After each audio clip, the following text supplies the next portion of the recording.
Hi hello എല്ലാവർക്കും tips four happy ലൈഫിൻ്റെ പുതിയൊരു വീഡിയോയിലേക്ക് സ്വാഗതം. അപ്പോൾ നമ്മുടെ ഇന്നത്തെ വീഡിയോയിൽ മൂത്രാശയക്കല്ല് അതുപോലെ തന്നെ മൂത്ര തടസ്സം ഇതൊക്കെ മാറ്റാനായിട്ട് നമുക്ക് വീട്ടിൽ ചെയ്യാവുന്ന ചെറിയ ടിപ്സാണ് പറയുന്നത്. അപ്പോൾ അതിൻ്റെ ലക്ഷണങ്ങളെന്ന് പറയുന്നത് സ്റ്റോൺ ഉണ്ടെങ്കിൽ മൂത്രം ഒഴിക്കുമ്പോൾ വേദന ഉണ്ടാവും, ഇപ്പോൾ വയറിന് അടിവയറ്റിൽ വേദന ഉണ്ടാവും, അതുപോലെ തന്നെ മൂത്ര തടസ്സം, അതുപോലെ ചിലർക്ക് പനി, അസ്വസ്ഥത, അതുപോലെ തന്നെ യൂറിൻ പാസ് ചെയ്യുന്ന സമയത്ത് വേദന അനുഭവപ്പെടുക, വൊമിറ്റ് ചെയ്യാൻ പോകുന്ന പോലെ ഒരു ഫീല്, ഇത്തരം ലക്ഷണങ്ങളൊക്കെയാണ് നമ്മുടെ മൂത്രാശയക്കല്ല് ഉള്ളവർക്ക് കാണുന്നത്.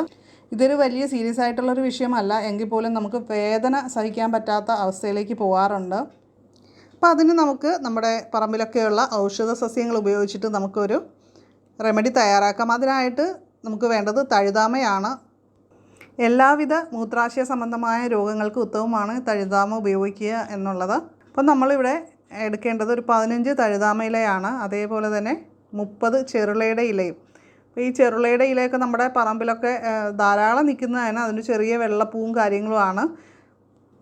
ഞാൻ ഇതിനു മുമ്പ് നമ്മുടെ ചാനലിൽ ചെറുളയുടെ വീഡിയോ ഇട്ടിട്ടുണ്ടായിരുന്നു. അതും ഈ പറഞ്ഞ പോലെ തന്നെ യൂറിനറി ഇൻഫെക്ഷൻ മാറാനായിട്ടും അതുപോലെ തന്നെ കിഡ്നി സ്റ്റോൺ മാറാനായിട്ടും ഒക്കെ നല്ലതാണ്. ദശപുഷ്പങ്ങളിൽപ്പെട്ട ഒന്നാണ് ചെറുള. അപ്പോൾ ഇത് നമുക്ക് കഴുകി നന്നായിട്ട് വൃത്തിയാക്കി എടുക്കുക. അതിനുശേഷം 2 ഗ്ലാസ് വെള്ളം ഒരു പാനിൽ ഞാനിവിടെ എടുത്തിട്ടുണ്ട്, അതിലേക്ക് ഇട്ട് കൊടുക്കുന്നുണ്ട്. അപ്പോൾ ഇത് ഇനി നന്നായിട്ട് തിളപ്പിച്ചെടുക്കുകയാണ് വേണ്ടത്.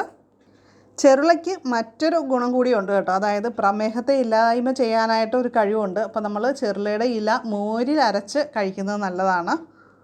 പ്രമേഹം കൺട്രോൾ ആവാതെ നിൽക്കുന്ന ആൾക്കാരൊക്കെ ഉണ്ടെങ്കിൽ അവരിത് സിമ്പിളായിട്ട് ഉണ്ടാക്കി കഴിക്കാവുന്നൊരു കാര്യമാണ്. അതേപോലെ തന്നെ ഓർമ്മശക്തി വർദ്ധിപ്പിക്കാനും അൽഷിമേഴ്സ് പോലുള്ള അവസ്ഥകൾക്ക് പരിഹാരം കാണാനായിട്ടും ചെറുള ഉപയോഗിക്കാം. ചെറുള നെയ്യിൽ കാച്ചിയാണ് ആ ഒരു കാര്യത്തിന് ഉപയോഗിക്കേണ്ടത്, അല്ലെങ്കിൽ പാലിൽ കാച്ചി അതിൽ ചേർത്തിട്ട് നന്നായിട്ട് തിളപ്പിച്ച് അത് കുടിക്കാം അരിച്ചതിന് ശേഷം. അപ്പം നമ്മൾ നന്നായിട്ട് തിളച്ചതിന് ശേഷം തീ ഓഫ് ചെയ്ത് വയ്ക്കുക. അപ്പോൾ അത് തണുത്ത് വന്നിട്ടുണ്ട്. അപ്പോൾ നമ്മളൊരു ഗ്ലാസ്സിലേക്ക് ഇത് ഒഴിച്ചു കൊടുക്കുകയാണ്. ദിവസവും നമുക്ക് 1 ഗ്ലാസ് അളവിൽ കഴിക്കാവുന്നതാണ്.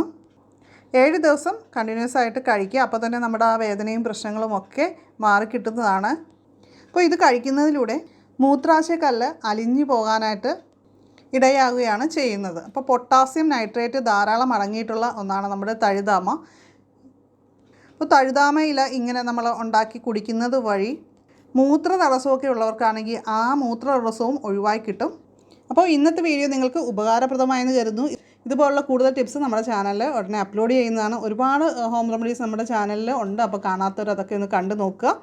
ആദ്യമായിട്ട് ചാനൽ കാണുന്നവർ സബ്സ്ക്രൈബ് ചെയ്യുക, ബെല്ലൈക്കൺ ക്ലിക്ക് ചെയ്ത് ഓളെന്നുകൂടി സെലക്ട് ചെയ്ത് വയ്ക്കുക. അപ്പോൾ അടുത്തൊരു വീഡിയോയിൽ വീണ്ടും കാണാം. നിങ്ങളുടെ അഭിപ്രായങ്ങളൊക്കെ കമൻറ്റ് ചെയ്യുക. അതുപോലെ മാക്സിമം നിങ്ങളുടെ ഫ്രണ്ട്സിലേക്കൊക്കെ ഈ അറിവ് ഒന്ന് ഷെയർ ചെയ്ത് കൊടുക്കുക.